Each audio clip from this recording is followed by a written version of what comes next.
You ever hear the sound of an SUV door slamming so hard that even the birds freak out and take off for the next county? That's exactly what happened on a blistering July morning at my place.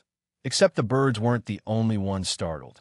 "Open the gate now," came this shrill, commanding voice, full of entitlement, with sunglasses that probably cost more than my truck, belonging to none other than Karen Thompson, our self-declared HOA president. Yeah, that's right, she made herself president.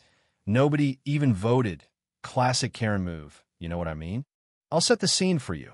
I'm standing there with a pair of old work gloves, patching up the fence by my cabin, sweat dripping down my back, just trying to mind my own business. My dog's off chasing frogs down by the lake. And here's Karen, blocking the sun, practically steaming with righteous anger. Normally, I'd ignore her.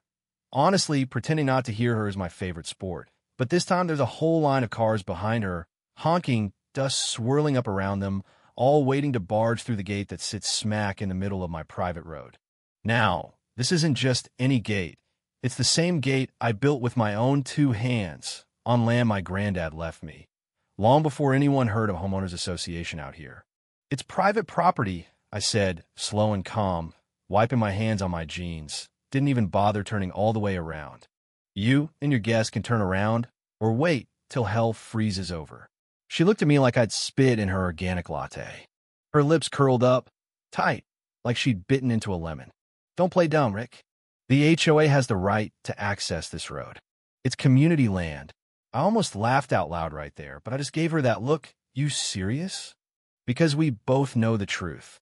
I clear my throat. "Community land? You mean the road I built, paid for myself, when your fancy HOA didn't even exist yet?" She shot daggers at me with her eyes, voice dropping to that low, cold register. "You're really going to regret this." And that's when the phone came out, screen shining in the sunlight.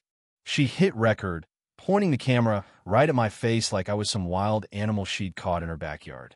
"Everyone will see how aggressive you get when someone asks for basic access," she said, just loud enough for her followers, or whatever audience she imagined, could hear. I folded my arms, stared right back into the camera, and didn't say a word.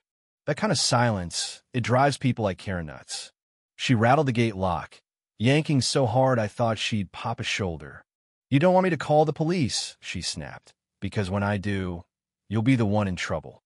I said, "Go ahead, Karen. Just make sure you call the real ones this time."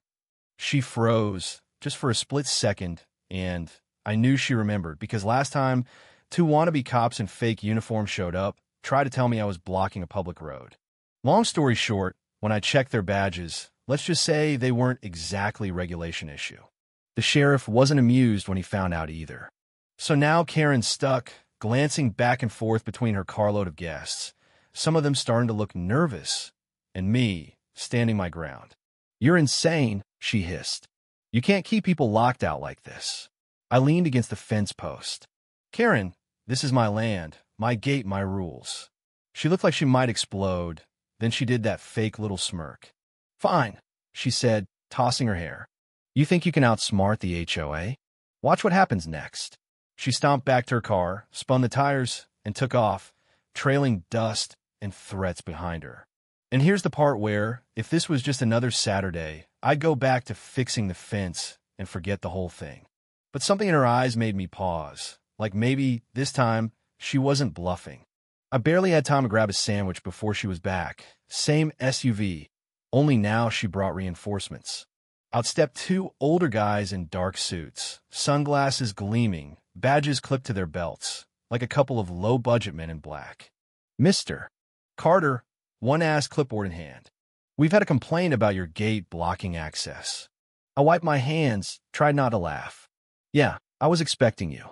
Mind showing me the complaint. The younger suit shifted, eyes darting over to Karen, who'd popped out of her SUV like she was their boss. It's from the HOA," he mumbled, like he knew how flimsy that sounded. I just raised an eyebrow, smirking. "So I'm supposed to give up my private land because Karen says she's in charge." Karen stepped forward, practically vibrating. "See, they're here because of you. You're going to pay for this." But for the first time, I noticed something new in her voice. not arrogance, but desperation. The fake officers cleared their throats, trying to look official. "Sir, we need you to open the gate now." I lower my voice, making sure they both heard every word. "You realize I checked badges last time, right? Last pair who tried to push their luck out here got a free ride in the back of the sheriff's cruiser." One of them flinched, eyes darting down. Karen flailed her hands. "Ignore him. They're just doing their job."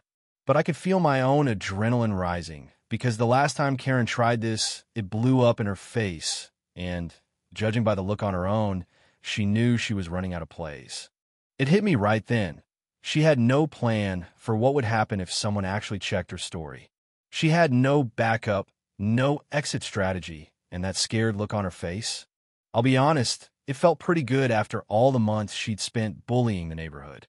Behind me, on the porch, my daughter Lily was filming the whole thing with her phone. She's sharp, that one. Always knows when to hit record. There was this tiny little smirk on her face, just a hint, like she'd seen this movie before and already knew the ending.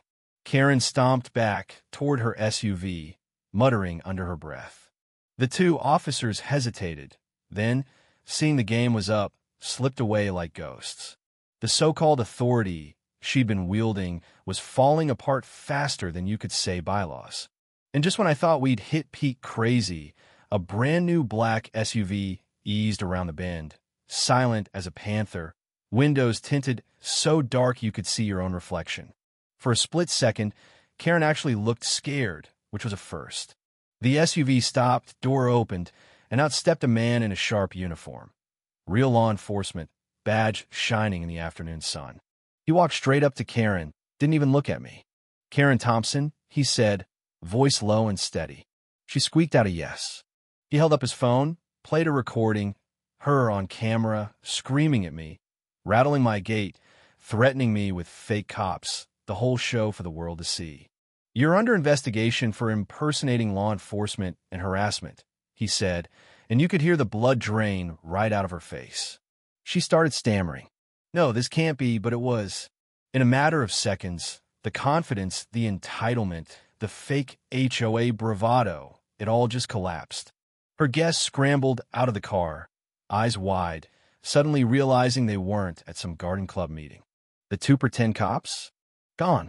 Karen's whole little empire of intimidation, crumbling right there in the gravel. Lily stepped up, whispered, "Dad, I got everything." She'd been saving every threat, every outburst for weeks, documenting it all, just in case. Turns out, just in case was now. The officer stepped between Karen and the gate. "Ma'am, step back. This is private property. You don't have permission to enter, and your threats have consequences." And as the neighbors peeked out from behind their blinds, whispers started rippling through the whole street. Because for months, Karen had made herself untouchable, and now the spell was broken. As the officer started leading her toward the black SUV, Karen screamed one last thing. "You'll regret this, Rick. You think you've won, but the HOA isn't done with you." I locked the gate, watched her get led away, and I gotta tell you, that was one of the most satisfying moments I've ever had. But deep down, I knew better than to get too comfortable. With folks like Karen, the story's never over, not really. Just as I was about to head inside, I noticed something odd, those dark SUV windows flickering like someone was watching, maybe recording. Whoever had sent that officer, it wasn't just the county. My skin prickled a little, but I didn't let it show. Karen's SUV disappeared down the gravel, trailing a cloud of dust and what was left of her reputation. I locked the gate, checked the fence one more time, and, for the first time that whole day, let myself breathe easy. Lily came jogging up, grinning, waving her phone. "Dad, you got to see this," she said, and there on her screen was a live feed of Karen's car being pulled over again by real deputies just down the road. Word travels fast in a small town, especially when you've got a nosy HOA and half the neighborhood watching out their windows. Turns out, her stunts weren't just caught by Lily. Cameras all over the neighborhood had picked up her tantrums, her threats, her parade of fake authority. I shook my head, couldn't help but smile. Guess the truth has a way of catching up with folks, huh? That evening, neighbors started wandering over, cautious at first, then more friendly. One by one, they thanked me. quiet, embarrassed, but relieved. Turns out, they'd all felt her wrath in some way, but never dared say anything. Now, after seeing her exposed, they realized you don't have to roll over just because someone waves a clipboard in your face. I didn't post anything online. Didn't have to. Karen's meltdown made the rounds anyway. Neighbors sharing clips, local folks getting wind of her little kingdom falling apart. HOA, Karen loses it. The headline kind of writes itself. And as the sun set over the lake, I sat with Lily on the porch, watching the water glow, feeling like, for the first time in a long while, our home was really ours again. "You think she'll ever try again?" Lily asked, voice barely above a whisper. I laughed, ruffling her hair. "If she values her freedom or her reputation, she'll keep driving. But if not, well, let's just say this family's ready for round two. Because at the end of the day, this wasn't just about a gate or some petty power trip.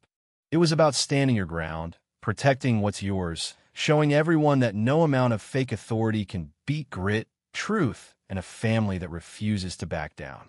So, let me throw it back to you. What would you have done in my shoes? Would you have stood your ground, or just let them roll through? Drop your thoughts below, because I guarantee around here, everyone's got a story, and sometimes the only way to win is to lock the gate and let the truth do the talking.